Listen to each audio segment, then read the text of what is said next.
Thank you, everybody. What a great story that was. I remember seeing that ad for the first time and it really giving me goosebumps, and that hasn't changed watching it again today. So thank you so much for bringing that to life. My name's Alison, Orsi. I am here today moderating this panel also as a trustee of AbilityNet, a very proud trustee of AbilityNet. I also spent 30 years as a marketer, most of my career at IBM, and so I am very pleased to see my two worlds come together in an event like this. This afternoon we're talking about accessible campaigns, and I'll let the panel introduce themselves in a moment. We've talked a lot today about why brands and agencies need to think about accessibility. We'll talk a little bit more about that, taking it down into not only the creative and storytelling, but how do you bring that to life in campaigns? We're also going to stretch a little bit more into also how you might get started. So without further ado, let me invite my panel to introduce themselves, perhaps say a couple of words about why speaking on this panel is important to you. So Michelle, let me start with you. Hi, I'm Michelle Yeadon from Responsible Marketing Agency. I've spent much of my career finding ways to make processes work better in lots of different parts of the process, and I've been very lucky to focus on diversity and inclusion and specifically accessibility recently, and I've been helping coordinate the Ad Accessibility Alliance with ISBA to produce materials to make that easier for brands. Fabulous, thank you. Eileen? Did you? Oh, yes, I forgot my description. I'm wearing all black because I want to be a ninja.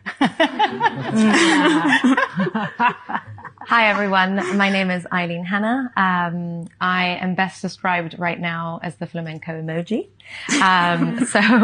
Brunette, white, very bold red dress. So I work for Diageo. My day job, as I normally describe it, is I'm the head of gin here in the UK. I'm also one of the, yes, I'm great to invite to parties. I am also a progressive marketing lead for Diageo. And why is accessibility important to us? Well, as a marketeer, you want to reach as many people as possible, right? And accessibility is actually fundamental to that. I'm one of the representatives in the Accessibility Alliance for Diageo, which we'll talk about. A shout out to Creative Equals. We sponsored their Creative Comeback to get more disabled talent into our agencies. And today I'll speak about how we're making our campaigns more accessible through a pilot test. Awesome. Okay. Bobi. Hello, everybody. I'm Bobi. I'm from ISBA. For those of you who don't know ISBA, it's the trade body exclusively for brands, and we are there to advocate to make the advertising and marketing industry basically a long-standing, progressive, positive industry. One of my roles is media, and the other, with my wonderful co-lead in the front there, Vanessa, is to run the inclusion network. Today I'm a green ninja with leopard skin boots, and I actually have to think about what colour my hair is. I think I'm blonde today. I am mostly being blonde. Thank you so much. Hi guys, Robin Christopherson, Head of Digital Inclusion at AbilityNet. I'm here, what do I look like? Grey suit? Yes. Yep. Blue? White shirt? Grey?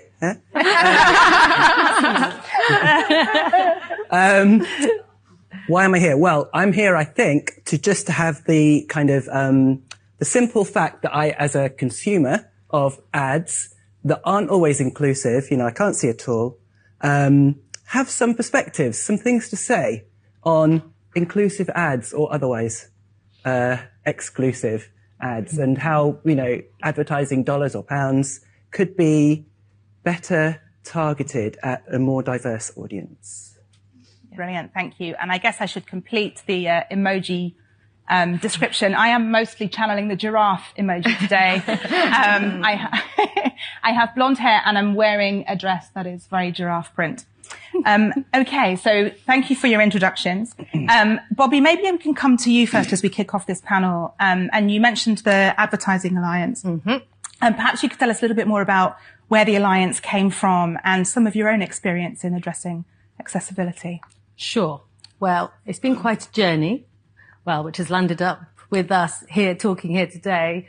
So, actually, first of all, thank you to Mark for inviting us today, but also for putting this on.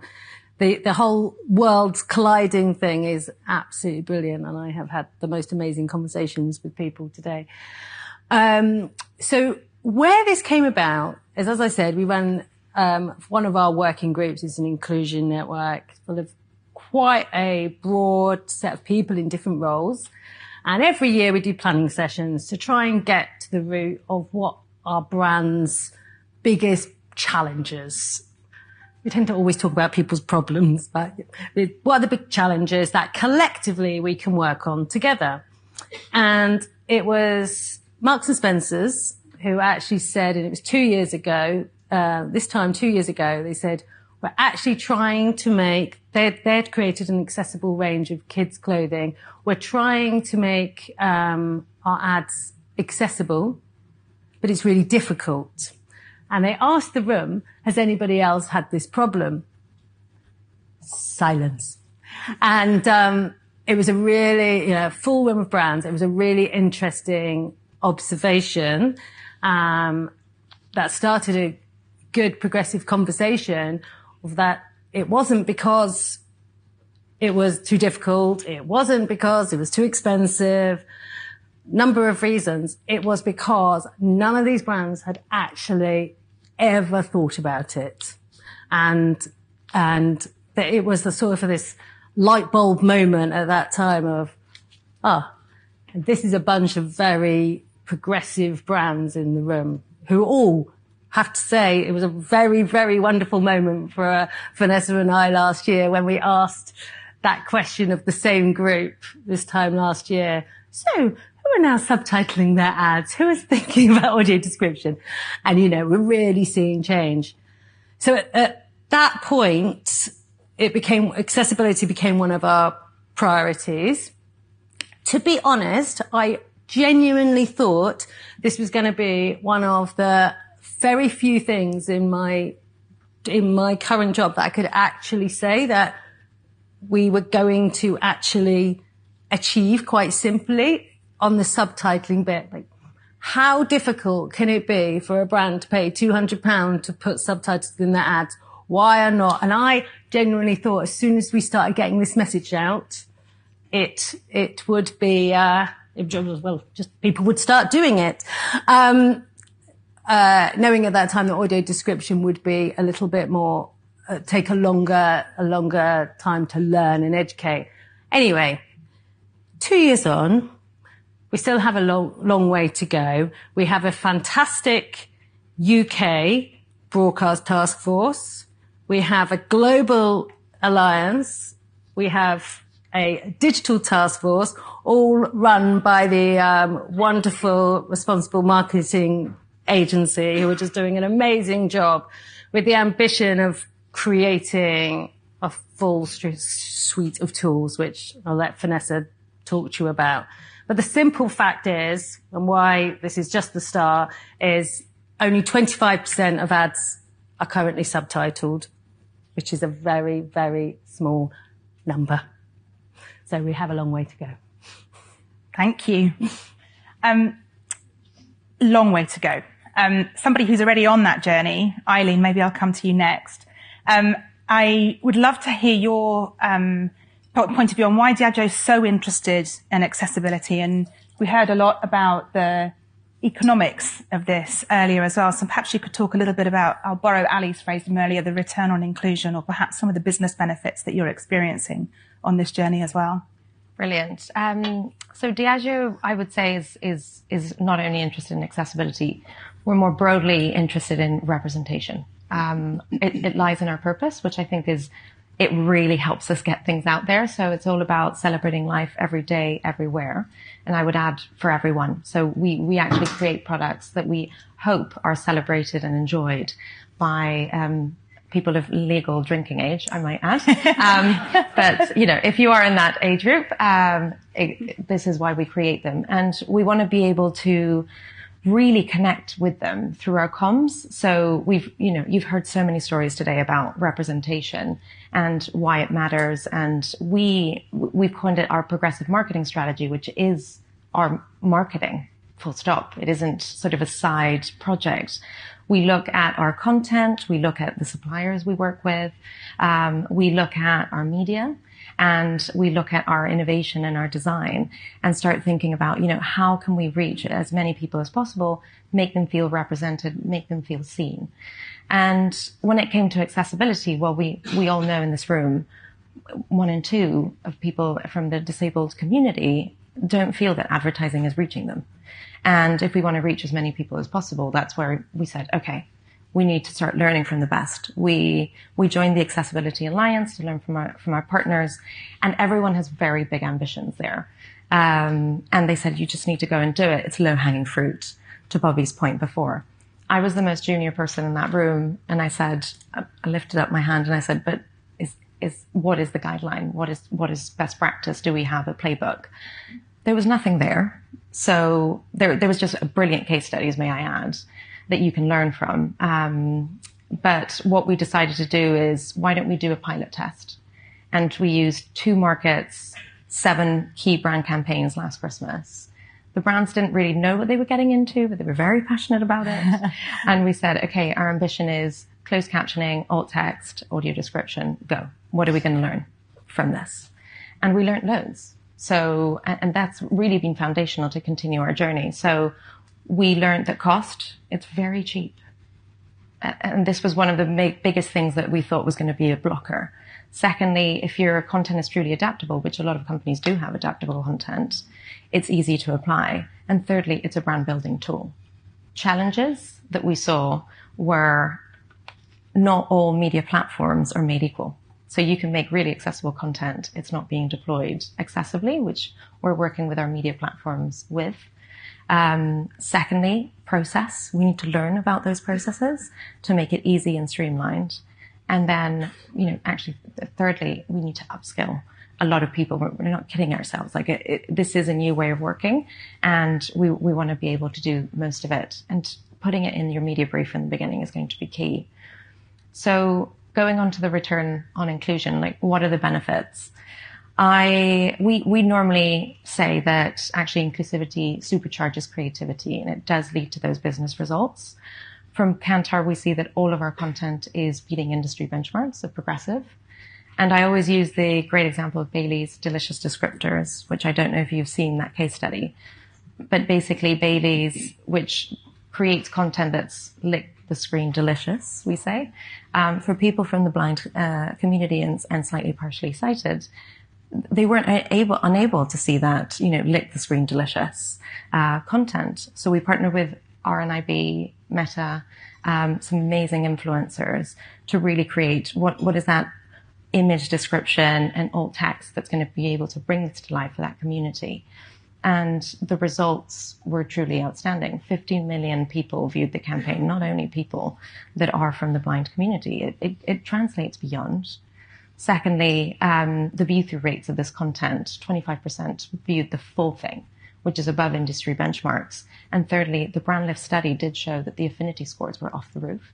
So it just comes to show, accessibility, I think another panel was talking about it. You might be doing it because it's the right thing to do and you want to reach those audiences, but actually it has, it sort of trickles down to the rest of the audiences and makes really good entertainment and content. Fantastic. Thank you. Maybe you might jump from that back to you, Robin, from your perspective and lived experience, some of the things that Eileen was just talking about in terms of audio description. What's your experience and what might your top tips be? Thanks. Well, certainly when it comes to TV or films, I have to have audio description. Otherwise, I have no idea who's just come into the room, why they're laughing, who's shot who's kissing. No idea at all. So, yeah, audio description, absolutely vital for a blind person to follow the action. How many people watch Strictly? Yeah? Are they quite a few hands went up. Okay, good. Hands doesn't work, sorry. Okay, vocally, how many people like Chris McCausland? Yes. Yay. So, fantastic, isn't he? I have no idea how he does it. So he's obviously blind. He has a Radio 4. Any Radio 4 fans? Yes.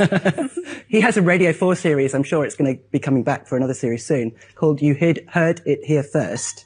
And one of the regular rounds he does on that for the panelists on this radio program is to play TV ads. He plays a TV ad. He then gives you multiple choice. Is this A, an ad about a revolutionary new vacuum cleaner? Or is it a car insurance ad? Or is it for multivitamins or something like that? And they have to guess. And why do they have to guess? Because there's absolutely no information in the ad that he's just played verbally, obviously audio only, telling you what the product is or what on earth's going on. And that, we talked earlier about losing, 1 in 2 people, you lose their money you don't relate to them when it comes to ads. TV ads are lost on me as a blind person. The majority of them don't even say what the product is, often anyway. And the others might say it at the end, but I had absolutely no idea what was leading up to that. It just sounded like, I don't know, wacky stuff most of the time. So yeah, audio description might be fantastic when it comes to blind people if you want their consumer dollars or pounds. But it's also really useful for people who often go out of the living room or wherever it is, turn away from their iPad when the commercial break comes on to make a cup of tea or whatever it might be. You're directly going to be marketing towards those people as well, if maybe not audio description, because there are technical challenges with that as well. And we could do a whole session on audio description. What is good, what is bad, how to deliver it successfully, how to make sure that it follows the actual media itself, because often there is audio description for a film, for example, and yet on a different platform that's been lost. So yeah, there's challenges there, but put aside AD for a second. Just think about a non-visual person watching your ad campaigns and what will they get out of it? Because those are the people that have left the room to make a cup of tea as well.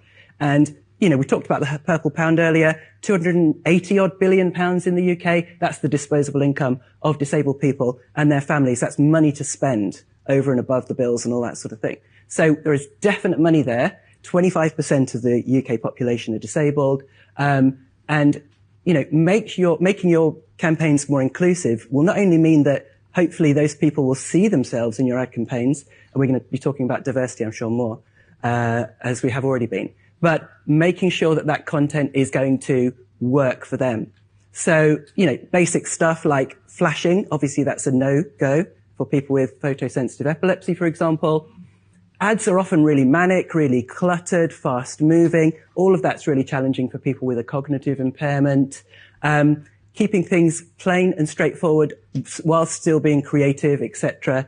Really sexy in your campaigns, brilliant. But that kind of constrained, creative constraint is something that will actually help in making better ads that will speak to more people. So for me, make the dialogue or the sound effects or both carry the action, so I absolutely know what is going on, and it's not just 30 seconds of noise followed by possibly the name of the product, maybe not.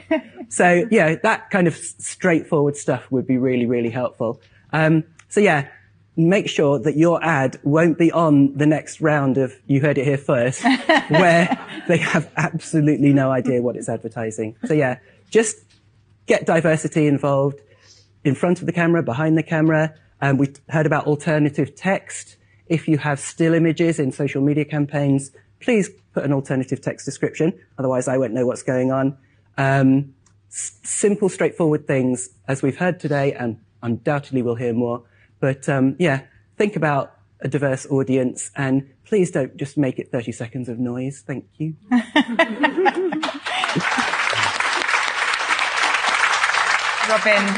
Robin, thank you for sharing. And so, Michelle, maybe I can come to you as we talked about the practical end of the Alliance. Maybe you could tell us a little bit more about the Alliance and what help is out there for brands that might not have a Robin to hand to help them understand. Of course. The Alliance has worked really hard together to identify what the big barriers are. And still the biggest one is awareness. We know the business case is there. We know that the technical details are simple. There's plenty of free resources to make alt text and image descriptions, to do audio description, and to do subtitling. It all exists. The real challenge comes with making people aware, but also helping roll out that knowledge to other people and developing ways of working collaboratively to make it all happen. And collaborative is probably the key word here, because in order for the media capability to exist, the advertisers need to want to use it. And in order for the advertisers to use it, the media capability needs to exist. So really, we need to be working together in tandem, making incremental progress in order for that change to happen. But once you do have everybody engaged and ready in the room, which is what we're seeing very much from the engaged alliance members, we need the toolkit to spread to everybody so that everybody knows when they're having conversations what information they need to impart and how they can overcome each of the operational challenges that they'll find along the way. And so our ambition together that we've all been working on is to provide that material free to the industry. Hopefully we'll launch this year or early next year with all of that material so that brands can really get started. Wonderful, thank you. So there's resources available for people to tap into. All over the internet, absolutely everywhere. And I mean, what we don't want to do is reinvent the wheel. Like, there's plenty of great knowledge out there. Signposting to it is what's important, and making sure that people know how to make use of it. That's great. Thank you. So maybe I'll come back down the line, and maybe Robin, I'll come back to you first. The question for each of you is, what are your top tips? So for my brand and the brands that I work with and the brands that might be in the room, you gave us a couple of really good pointers there. If there's one thing that you'd like brands to do, or one recommendation that you might have on how to get started, what would that be? Cool. So diversity. Basically make sure that diversity is in front of the camera and behind, as I mentioned before. And I'm going to very cheekily shoehorn in one top tip to watch out for, which is AI. So use AI to do some of the heavy lifting, give you the first draft on an image, alternative text description.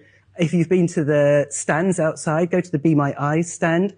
They will show you AI doing live video, real-time video describing on the stand there. So go and have a look. It's just around the corner. So you could use AI in ways that we just don't even imagine going forward, but do not put that out. Do not publish that without review, without double checking. That can do the first pass. And I think it will do a lot of the heavy lifting going forward, because, you know, brands are pushing out a lot of content, and this, I think, will help the challenge of caring enough about and budgeting enough and resourcing enough inclusive processes to make sure that the campaigns are fully inclusive. So I think AI will play a part going forward as well.